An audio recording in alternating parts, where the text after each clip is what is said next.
नमस्कार. महर्षी चरकाचार्यांची कथा सांगणार आहे. काशी नगरीच्या बाहेरील उद्यानाजवळ महर्षी चरकाचार्यांचा आश्रम होता.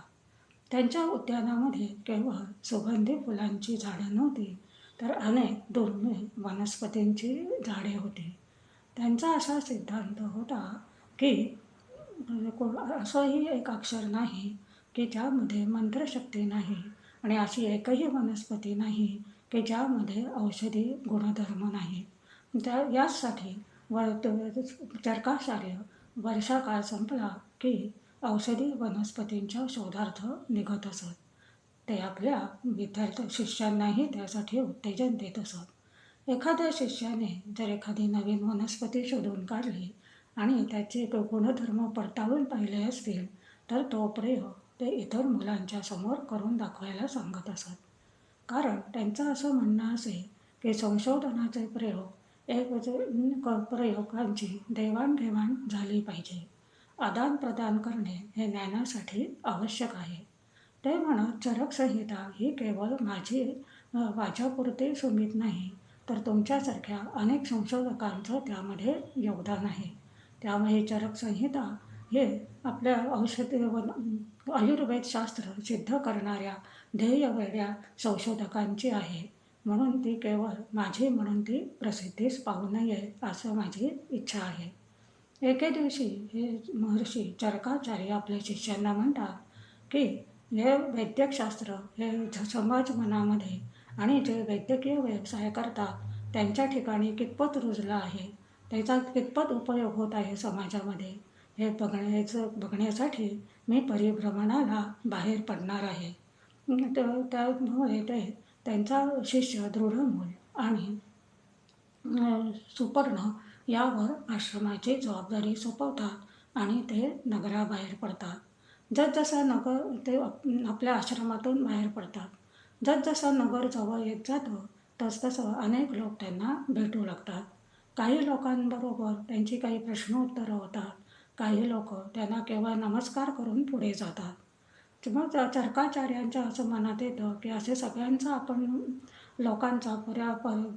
लोकांशी बोलत राहिलो तर आपलं मूळ कार्य बाजूलाच राहील.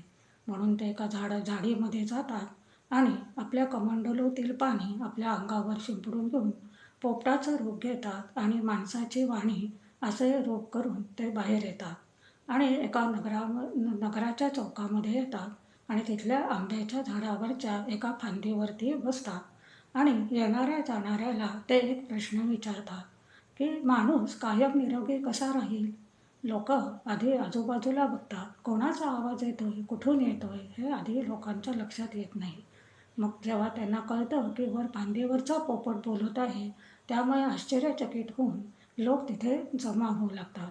त्यातील एक व्यवसाय करणारा पुढे येतो आणि सांगतो, शुक महाराज, आपलं च्यवनप्राशाच्या नियमित सेवनाने माणूस निरोगी राहू शकतो. पण या पोपटाचं संतोष वाटला नाही त्या उत्तराने आणि तो तिथून उडून गेला. मग तो दुसऱ्या वस्तीमध्ये आला. तिथे काही धनिक लोकांची घरं होती. त्या एका घराच्या छपरावर बसून परत तो हाच प्रश्न विचारू लागला की माणूस कायम निरोगी कसा राहील. नेहमीप्रमाणेच माणसं इकडे तिकडे बघू लागतात, कोण बोलते, तर त्यांना हा पोपट नजरेस पडतो आणि सगळेजण परत तिथे गोळा होतात. परत त्या गर्दीतला एक वृद्ध वैद्य पुढे येतो आणि त्यांना सांगतो, मी उत्तर देतो तुम्हाला की अंगकाठी कृश असणाऱ्याला आपला मेद थोडा तरी वाढू दे असं वाटत असतं, आणि स्थूल अंगकाठी असणाऱ्याला आपला मेद थोडा तरी कमी व्हावा असं वाटत असतं. पण त्यासाठी त्रिफळा चूर्णाचा उपयोग करावा हे मात्र त्यांना समजत नाही. म्हणून नियमित त्रिफळा चूर्ण घेणाऱ्यांचं आरोग्य चांगलं राहतं. याही प्रश्नाने पोपट संतुष्ट झाला नाही. तो खिन्न झाला आणि तिथून परत उडून निघून गेला. परत पुढे नगराच्या बाजारपेठेमध्ये येतो आणि झाडाच्या एका फांदीवर बसून परत तोच प्रश्न विचारतो. परत तिथे सगळी गर्दी जमा होते आणि त्या गर्दीमधला एक वैद्य पुढे येतो आणि सांगतो की शरीरामधील रक्त हे फार महत्त्वाचा एक घटक आहे. असं रक्तातर्फेच अन्न रस आपले शरीरभर पोचवले जातात आणि या रक्ताच्या शुद्धीसाठी लवण भास्कर चूर्ण हे नियमित घेतल्याने आपलं आरोग्य चांगलं राहतं. या प्रश्नाच्या उत्तराने तो पोपट खिन्न होतो आणि तिथून उडून निघून जातो आणि एका अरण्याजवळ जाऊन एका झाडावर बसतो आणि विचार करतो की आपण इतके दिवस इतके कष्ट घेऊन त्याचं संशोधन केलं आयुर्वेदावरती, पण हे कोणालाच ह्याचं मर्म काय आहे ते समजलेलं दिसत नाही. आपलं शरीर म्हणजे नुसतं औषध घेण्याचं कोठारच हे लोक समजत आहेत. म्हणून असे तो खिन्न होऊन ते झाडावर बसलेले असतात. तर त्यांना लांबून एक तेजस्वी ब्राह्मण येताना दिसतो. त्याला पाहून तो परत तोच प्रश्न विचारतो की माणूस निरोगी कसा राहील.